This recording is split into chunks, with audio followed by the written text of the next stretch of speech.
Do you often say there's not enough time? That there's just not enough time in the day to get all the things done that you want to get done? Well, in today's episode, I'm going to give you my top 3 tools to look at time to be able to, go head to head with it and come out on top. Let's go get that nugget. Welcome to Phoenix Rising, a superior podcast for all of your transformative tools for personal and spiritual growth. Let's go get that nugget. Hey guys, it's Jen Mack, Lady of the Mind. Welcome to today's episode where I hope I am finding you winning against time. If you're not winning against time, then it is my intention that in today's episode I give you just one nugget of inspiration towards your transformation. Today I'm hoping to give you 3 nuggets because there's always this fight about time. I hear it all the time. I don't have enough time. There's not enough time. There's not enough time. I hear it all the time. And we say it. Sometimes I say it. And Amy says it quite a bit. And, I want to encourage you to look at time as like this big boss in the sky. Time is going to win almost every time. But that's a boundary. That's an expectation. It is a clear, rules of the game that we have to play within, right? It's like you have a job and you have certain rules and you have to be there a certain time of day and here's your lunchtime and here's what you can do and here's what's expected. And you rise up from the ashes, right? To be the very best version of you within those boundaries. Well, time is no different. Time is this linear thing that's in our life that is pushing against us as we get older, as the day ends, as the week ends, as we round the corner to New Year's, right? We're always scheduling things against time. Well, what if we looked at things at time differently? What if it was about exerting our skills and talents within a set of boundaries? That means that we get to live the very best version of us no matter what shows up, no matter what time is out there, no matter what time of day it is, and how much you did or didn't get done. Now, if you are a person who has to look at accomplishments or checking things off the list, then I encourage you to look at your list and figure out what is at the base of that you're trying to acquire. When I ask Amy this question, right after she sighs at me, and I say, well, really, everything that we do, every fight that we have with ourselves, it's because there's an emotional state we're trying to acquire. We're trying to feel good. We're trying to feel happy. And hers is, I want to feel accomplished. Mine is, I want to feel proud. At the end of the day, I want to feel proud of myself that I utilized the time that was given to me and I gave back or I created something or I did a few things off the list. So no matter what it is for you, I would ask yourself, what is it that I'm trying to acquire? What emotional state do I want to get out of this day? Or I want to say this inner fight. You have this whole task list. There's 29 things on the task and you have 30 minutes to accomplish it. What is going to be the emotional state that you're seeking? Now, if you come at it from that perspective, then here's the thing. 1, you feel good no matter what. 2, you get to accomplish what you want because you can use your thoughts and stories and thought patterns and your beliefs to acquire that thought no matter what, or acquire that emotion no matter what. And you get to kind of be in control of time. Now, this might seem a little far-fetched, but I want you to hear me out for a little bit. Now, I came up with a couple of things. 1, every time there's some resistance that shows up in the world, there's something that you're upset about. Let's say you're driving in traffic, you can't stand traffic, you're catching every single light, everything is just, people are driving like idiots, it's just this big ridiculous thing. And you go, I'm getting really mad. I'm really upset. I want to run cars over. I want to flip people off. I want to get out of the car and knock on windows and be like, dude, you're driving like an idiot. Then I go, there's the resistance. Then the next question is, what do I have to learn? What do I have to learn in this state that would make me a better person and make this resistance go away? Would you say patience or understanding? Now, if you are driving in the car and you are a person who does that, please forgive me. But you know what? This is a new version of the podcast. This is about stepping into a better, higher, elevated version of yourself. This is about rising up, right? The phoenix is burning those beliefs down, burning down the walls of resistance and rising up through the ashes. I'm going to say it a little bit as I change the name, and I want people to really understand what we're doing here. We are taking down the walls of our own resistance. We are letting go of the stories, the thought, the beliefs that no longer serve us. That to me is what life is. You want to rise up, we have to shed those stories that don't fit. They don't fit in the newer version of us. This is like, you shed the diaper so you can move into using the bathroom, right? We shed our crawling on our hands and knees so we can walk like everybody else. We shed all of those different things from 3rd grade to 4th grade, from 9th grade to 10th grade, right? We move from one developmental stage to another, and we easily shed the beliefs that no longer work. Right? We don't cry to get what we want anymore. Well, maybe some of you do, but we don't cry to get what we want anymore. We ask, we communicate, right? We step into, we take responsibility. These are natural progressions in life. So why is right now any different? Why is the fight against time any different for any of us who want to elevate, who want better relationships, deeper connections, who wants better overall health or more money or better career? Everything is this: look at the resistance that's in your life and then ask yourself, what do I need to learn? Amy and I go through this all the time. And I've talked about this numerous times in my podcast, and she's aware of it, just for the record. She's aware of it. And so she has a desk, and a lot of times the desk is unorganized. And she'll say that her famous statement is, I'm never getting anything done. And I go, okay, what are you gonna feel if you get all your stuff done? I'm gonna feel accomplished.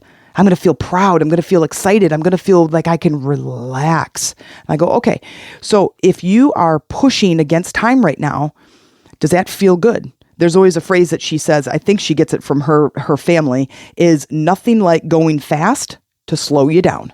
Well, there is something about the world and the universe and energy and how our bodies operate within this energetic system is the harder you push, the harder you fall. And the harder you fall, the longer you're going to stay down. And in that staying down period, we learn to relax. We learn to go in. We learn to refocus and realign ourselves to what works and what doesn't. So in this conversation against time, you're trying to beat the big boss, but you got to learn how to feel yourself in these boundaries. So one of the very first things that I come up against, because I have very short days, I work a ton, but I have very quick interruptions throughout my day. And I would love to have 30 days straight of zero interruptions where I could really accomplish a lot. But I don't have that kind of lifestyle right now. And in order to get the things done that I need to have what? I need to have focus. And in that focus, I need to create a space that allows me to focus. So that means the dogs need to go OUT for a WALK. They're both in here with me right now. There's no way I can say either of those words out loud. But when we all go and do that, several things happen. It calms them down so then they can relax while I'm working. It also gets me outside, connecting to Mother Earth, so I'm grounded, and also gets me moving. And when I'm moving like that, kind of a gross motor skill, right? You got a big movement, so then I can focus on fine motor skills when I get home, which is like recording and writing and posting and computer work, right? If I don't get that stuff in and don't get it organized, then my day is kind of shot. It can be very disruptive and interruptive, and I start feeling pretty agitated sitting at the computer if I don't do those things in order. But when I created that environment, that allows me to easily focus. When I can easily focus, well, I get stuff done. And at the end of the day, I'm like, wow, look at all the stuff done I got today. Was that a right sentence? Look at all the stuff done I got today. Look at all the stuff I got done today. Sorry, I said it really fast. So focus. So does that work for you? Does that work? Does that allow a new skill to show up to say, you know what? I have 30 minutes to get this done. How am I going to focus? Which moves me into kind of part B of focus is prioritizing your tasks. What has to be done right now? Compartmentalizing your schedule. What are the most important things? Is there anything on my list that is timely? Is there anything on my list that has a due date on it that has to be done right this minute or has to be turned in by tomorrow? What is that? Now, the other part of this is all kind of step one is there someone else that can do it? Can someone else take this task? Can someone else send this email? Can someone else pack the kids' camp duffel bag to get them ready for school? Can somebody else do the dishes, right? What else? Who else can help you with that? So once you're under focus is prioritizing the tasks. And then if you have to, is delegate. It doesn't mean just because you have a bunch of stuff to do that you have to be the one to do it. Now, part two, organization. Now, organizing your time could be a lot of what has to be done, what are my due dates, and then I would go organizing your space. When I created my office a long time ago, I have a very small house with small bedrooms, and I think that bedroom is like a 10 by 9. I had my office in there, and I remember reading a blog. This was like 1,000 years ago.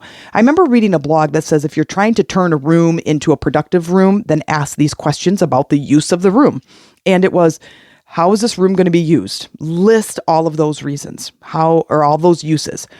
And what do I need in this room for it to be productive? So if it's an office, well, I need a desk, I need a chair, I need a computer, I need a phone, I need a printer, I need whatever, this big light, I need some comfort, whatever.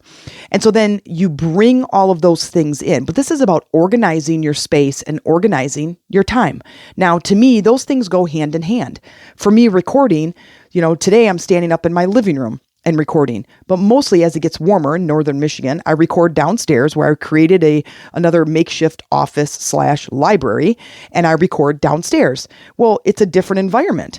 So when I go down there to record, I bring different things with me. So my laptop and my phone and all the cords and my headphones, and I take all these things downstairs to record, but I'm getting organized. So I'm still working sort of against time, but I'm working within the parameters that time gives me. So if I have, like right now, Amy and Cameron are going to be coming home soon. I'm like, well, do I have time to record? Well, yeah. So here we go. My microphone is right here. I got my headphones and here we go.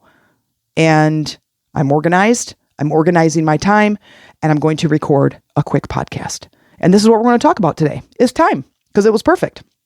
Now, organizing your space, organizing your time. Now, maybe you need to ask yourself a few questions. How can I get my space organized? You might need file folders. You might need to move the cords over there or move the computer over there or come up with some sort of a system that allows you to work within that time frame. Now, I don't know what it is that you're fighting against, if you're fighting against time or how you could do it, but it's about being focused. And then from that focused, it's about getting organized. Now, the last one. This one is hard for us sometimes. I think I'm better at it than Amy is. I know it's a very big problem, obstacle with women and a big problem and obstacle with mothers. And that is setting boundaries. When Amy, she does our business taxes, she's really good at the office stuff and numbers and accounting and stuff like that. She's really good at that. She's really smart at that. And so she's kind of in charge of that. Well, it's kind of a big task. And she'll probably say it tonight when she comes home, I got to have time to focus on the taxes. And I'll say, okay, what kind of time do you need? Now I'm helping her to set boundaries. And let's say she says, I'd like to work solid for like 2 hours. I said, okay, can I be in the house or should I plan to go somewhere? Like I can go to the library. I can take the dog someplace. I can go do something else for a couple of hours. And she goes, no, you could be in the house, but you just can't be in the same room with me. This is all part of setting boundaries to work within these parameters. So that way she needs a giant uninterrupted block of time. Now, we can prompt that, and I would suggest that for you. Do you need to delegate? Do you need to tell your husband or your wife or your kids, hey, I need some time away from all the commotion so I can focus? All of these are kind of cyclical. It's like a loop. Focus to organization to setting boundaries. So if I'm focused and I can be organized and I set boundaries so I can focus and be organized, and then you get to win the time game. At the end of the day, recognize with a little reflection, how did it go? How did it work? And were you able to work within the parameters? Did it work? Were you accomplished? Did it feel better than when you didn't have those in place? So this podcast is now about you stepping into a newer, better version of you, is learning new skills and talents, but letting go of the resistance, the things that no longer work for you. That's where we're at.